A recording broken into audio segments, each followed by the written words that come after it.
Assalamualaikum warahmatullahi wabarakatuh. Perkenalkan, nama saya Maya Estiana dari kelas TBIN B Fakultas Tarbiyah. Pertama, saya akan menjelaskan tentang fungsi bahasa secara umum. Fungsi bahasa secara umum di sini adalah sebagai alat komunikasi sosial. Setiap masyarakat pasti memiliki dan menggunakan alat komunikasi sosial tersebut. Tidak ada masyarakat tanpa bahasa, dan tidak ada pula bahasa tanpa masyarakat. Pembagian fungsi bahasa menurut Jacobson. Jadi, Jacobson di sini membagi fungsi bahasa menjadi 6 bagian. Yang pertama, fungsi emotif, yang kedua, fungsi konatif, yang ketiga, fungsi referensial, yang keempat, fungsi puitik, yang kelima, fungsi fatik, dan yang terakhir, fungsi metalingual. Aspek bahasa.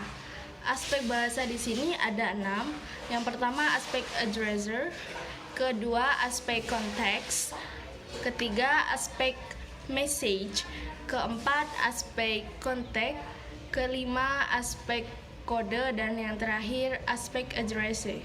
Penggunaan fungsi bahasa. Yang pertama, fungsi emotif digunakan ketika kita mengungkapkan rasa gembira, sedih, dan sebagainya.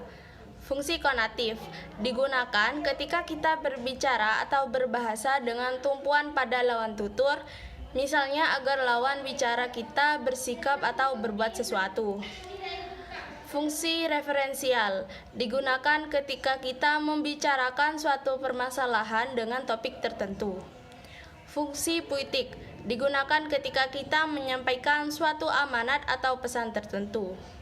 Fungsi fatik digunakan ketika kita di dalam berbicara sekadar ingin mengadakan kontak dengan orang lain. Yang terakhir, fungsi metalingual digunakan ketika kita berbicara masalah bahasa dengan menggunakan bahasa tertentu. Periode pembaharuan. Pada masa pembaharuan, para pakar lebih menekankan perhatian pada persoalan bahasa, tidak lagi sibuk dengan filsafat atau perbandingan bahasa. Bahkan ada beberapa tokoh penting dalam periode pembaharuan. Contoh, Ferdinand de Saussure tahun 1857 sampai 1913 menulis buku tentang Cours de Linguistique General yang membuatnya mendapatkan julukan sebagai Bapak Linguistik Modern karena berhasil menyatakan tentang diakronis dan sinkronis dalam linguistik, logat, tuturan, ucapan, dan sifat bahasa yang berisi sistem nilai. Selain itu juga masih ada nama-nama penting lainnya seperti Bloomfield, Kenneth L. Pike, Noam Chomsky, and Charles Fillmore. Selanjutnya pada masa Kenneth L. Pike dan Noam Chomsky, perkembangan linguistik melibatkan beberapa pemikiran dan teori yang berkaitan dengan analisis bahasa.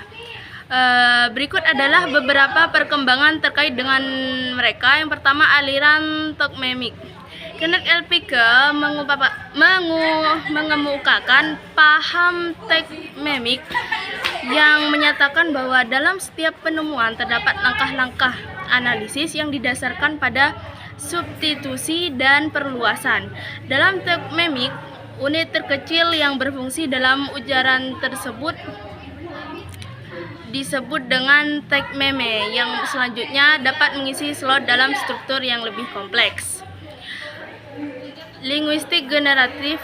Noam Chomsky mengembangkan teori linguistik generatif yang menyatakan bahwa tata bahasa terdiri atas 3 komponen, yaitu sintaksi, semantik, dan fonologi. Chomsky juga menyatakan konsep langue dan parol yang membedakan antara kemampuan, kompetensi, dan perbuatan bahasa kinerja. Bahasa kasus. Charles J. Fillmore pertama kali memperkenalkan teori tata bahasa kasus dalam karangannya yang berjudul The Case for. Teori ini menjelaskan bagaimana bahasa terdiri dari kombinasi kasus atau bahasa yang berbeda. Perkembangan linguistik strukturalis. Perkembangan linguistik strukturalis. berusaha mendeskripsikan suatu bahasa berdasarkan ciri atau sifat khas yang membedakan dengan bahasa lain. Salah satu tokoh utama linguistik strukturalis adalah Ferdinand de Saussure yang menulis buku Cours de linguistique générale. Dalam periode ini, para ahli linguistik menggali lebih lanjut tentang struktur dan fungsi bahasa, serta mengembangkan teori yang lebih kompleks untuk memahami perkembangan dan variasi dalam bahasa. Leonard Bromfield, seorang ahli linguistik Amerika, memainkan peran penting dalam pengembangan linguistik struktural pada tahun 1930 sampai 1950-an. Ia merupakan pendukung kuat aliran strukturalistik yang menekankan pentingnya menganalisis bahasa berdasarkan fakta-fakta tujuan dan data empiris. Bromfield juga dikenal karena menggunakan konsep-konsep dari psikologi behaviorisme dalam kajiannya, dan karyanya yang paling berpengaruh adalah bukunya yang berjudul Language yang diterbitkan pada tahun 1933. Bromfield memandang bahasa sebagai suatu struktur yang kompleks, dan ia berpendapat bahwa fonologi, morfologi, dan sintaksis merupakan bidang-bidang mandiri yang tidak berhubungan dengan satu sama lain. Pendekatan linguistik struktural yang dikembangkan oleh Bromfield sangat berpengaruh terhadap perkembangan linguistik pada masanya, dan pemikirannya masih mempengaruhi kajian linguistik hingga kini. Bring it down, bring it down, bring it down.